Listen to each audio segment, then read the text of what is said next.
Chile.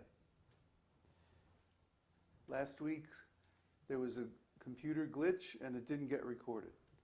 But this week, I think we have everything under control, right? Hello? Anybody? Yes, I hope.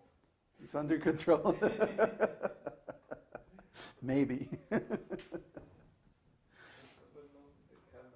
Huh? They're asking to shoot the pointed Babaji.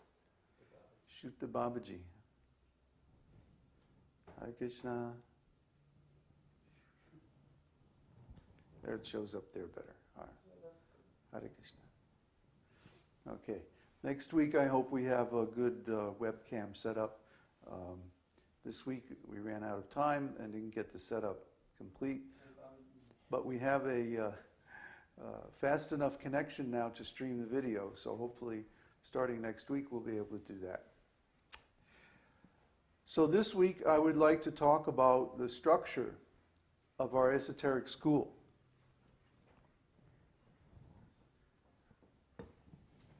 You're all familiar with the glyph of the esoteric teaching. Can I get something to drink?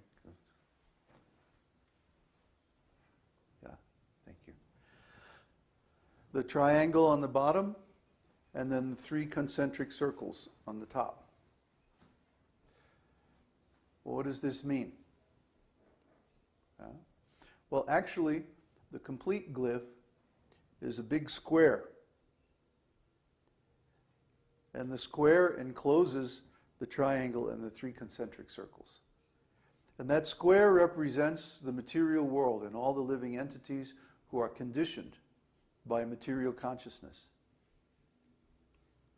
They have no contact with the esoteric teaching or the spiritual world because they are in illusion. And under the spell of illusion, they think that they are this material body. They think that their identity is some designation which is given in the material world according to the material energy. And they think that their business is sense gratification, and that will make them happy. But actually, of course, that's not true, so they're suffering like anything. So these are the living entities in the square around the glyph of the esoteric teaching. Why does this material nature exist? Only because we want to be away from Krishna. We want to be away from God. So to satisfy our desire, the Lord creates the material world. But He also includes the process of the esoteric teaching so that when we want to get out, we can take advantage of the Vedic knowledge, the absolute truth, and change our consciousness back to its original. This material consciousness is not our original consciousness. To be conscious of the material world requires a very special arrangement because our original senses are spiritual. Our original consciousness is spiritual. So how can spiritual senses be aware of the material world? It's not possible. Only by extending those spiritual senses with a material mind, intelligence, and false ego, material brain, material sense organs, then in that way we can contact the material world, but it's far away. The material world is far away from the self. The self is pure consciousness. We are conscious and we are consciousness. That is the real self.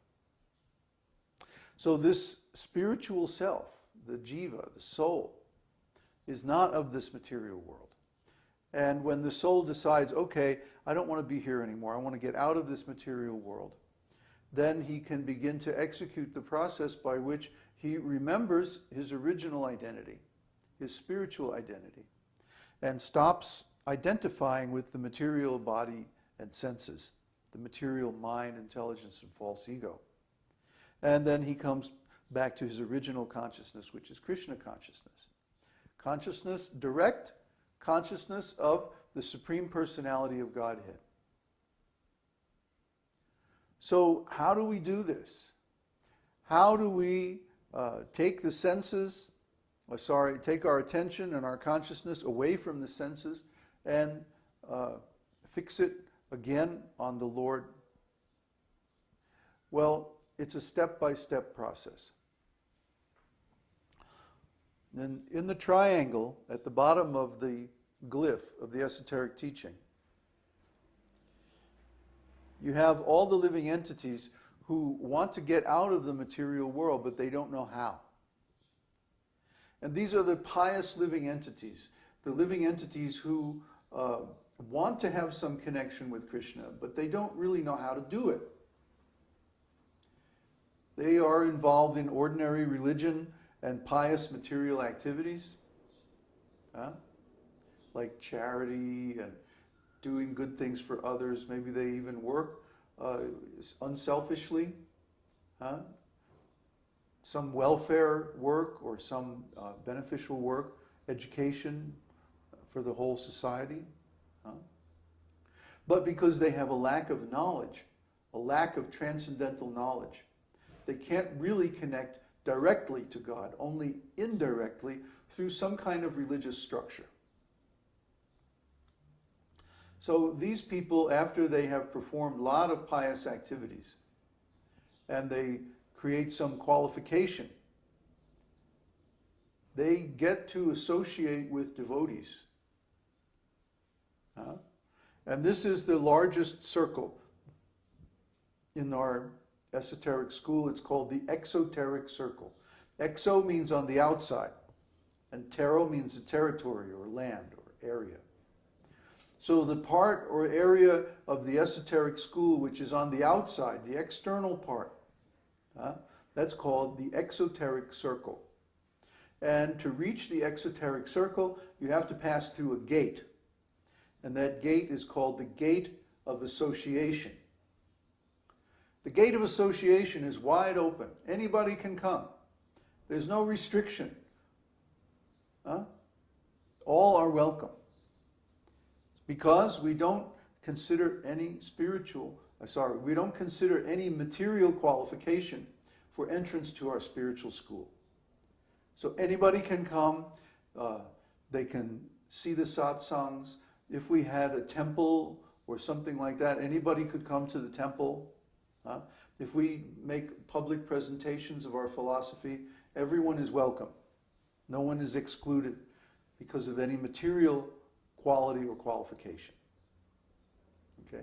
I mean, I suppose if someone is like just raving mad, we wouldn't want to associate with them. And we do run into some people like that. But in this material world, those people aren't actually fit for spiritual elevation.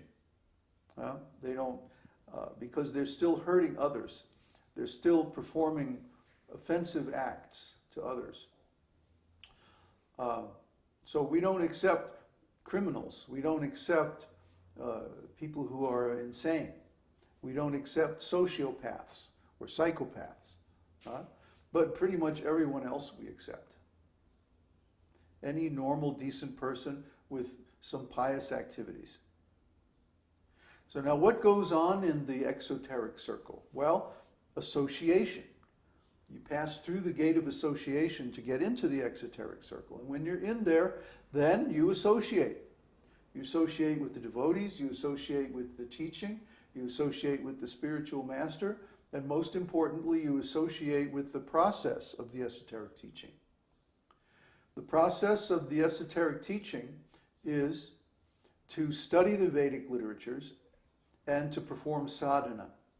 And we also extend the esoteric teaching downwards or outwards to meet the people where they are. This is an important part of our philosophy. It's not that we always present the esoteric teaching in exactly the same way. No. At different times and different places, different cultures, different situations, we have to adapt the presentation. Why? Well, imagine that there's a river and you want to get from one side of the river to the other. So you have to go across a bridge. We see this every day. But what if the river changes course? See? Then you have to move the bridge so that it matches the shores. Like that. If you don't, then people can't cross the river. It's a very simple analogy, but it really expresses the situation that we have seen in the history of the presentation of the esoteric teaching in the West. In the West, when Srila Prabhupada first came in the 1960s, he created a certain presentation, a process of teaching the esoteric knowledge and of helping people to understand it and progress